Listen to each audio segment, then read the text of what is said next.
So welcome to my shop. I'm excited to get back to my French cleat wall completed. I've got lots of tool holders I still got to build.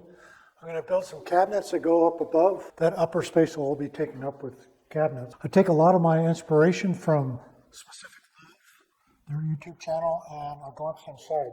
He does a real good job explaining how he puts his tool holders together. I found that the easiest way is just to get the tool, lay it on a board, and then figure out how you want to support it. So that's the way I've done most of these. Anyway, stick around and I'll explain how I've done a couple of these.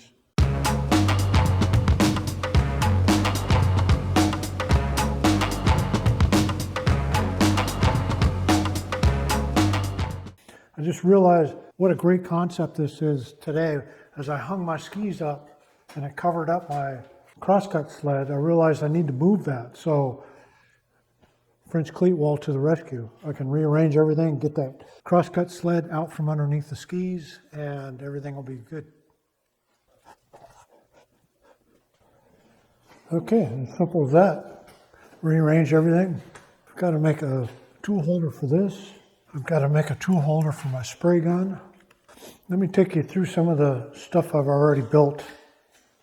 So if you're unsure of what a French cleat is, this is one of the tool holders that hangs on the wall. This is just a 45-degree strip of 3/4 inch plywood, and it just mates up against another 3/4 inch plywood that's cut at 45 degrees. Okay, for my crosscut sled, it was so big I didn't want to put it on my concrete floor. These are real simple. It's just a 1x10.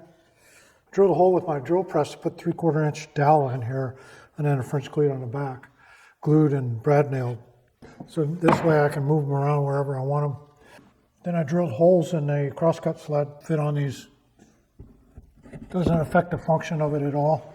And boy, it sure is nice to be able to get it out of the way.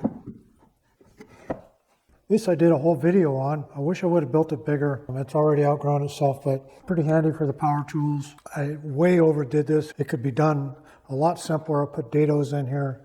I practice my dados on the table saw. But anyway, I'll put a link to that up here. This guy's just my tool belt and extension cord holder.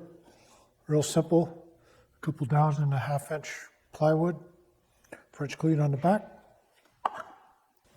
This guy, a little more complicated. This is one of my favorite. Get all my squares in one place. I'm not constantly looking for my squares. I just put them back up here when I'm done with them. So this again is made out of 1x10 material, glued and brad nailed.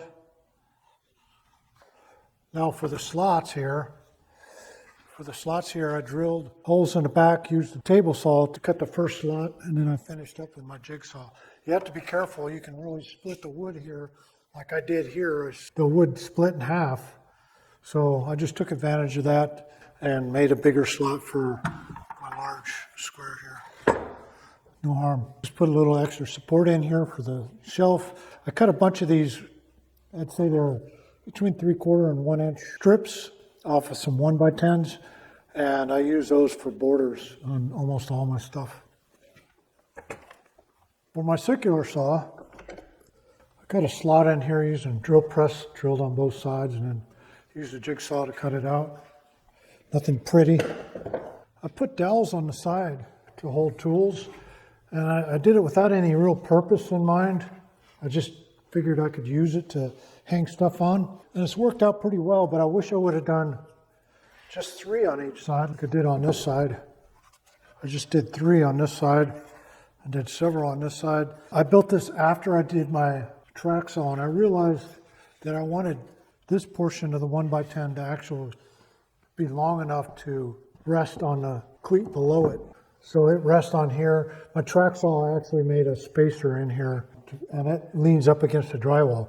I'd rather have it long enough to lean up against the French cleat below it. Anyway, this is just cut with 45-degree angle on some 1x10s. Just put the circular saw on here and drew around it.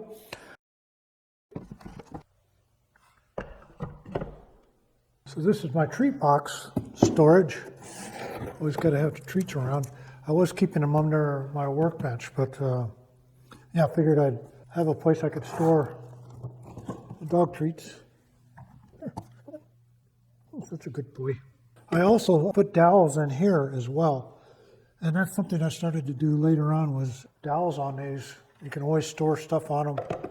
Throw a level on that. My safety glasses are all hung up here. Same technique. These are 1x10s, cut 45 degrees. I made them long enough to rest on the French cleat below it. And then these are about an inch strips that I use to make a border around it so nothing slides off. Anyway, these are really simply done. 1x10 on the back. Simple French cleat. Can't get any easier than that. So I just took the dog box and set it on a 1x10 and drew around it. That's where I knew my border was going to go. So that's simple. So my stapler holder turned out really well. So basically I just put the stapler on a board and just figured out how I wanted to support it. And then I put little small strips up here just so it wouldn't slide off. But it's worked out pretty well. Thing rests nicely. Then I built a small box for the staples. You just can slide in and out. Little dado there. This is all leftover repurposed 1/2-inch plywood. And then I put a strip of French cleat on the back.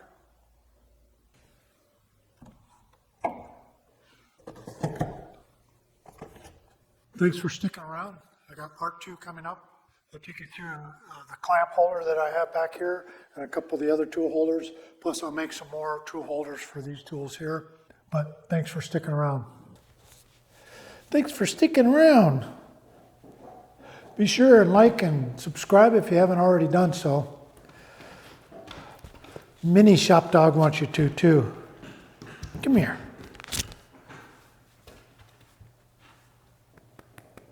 She's on guard.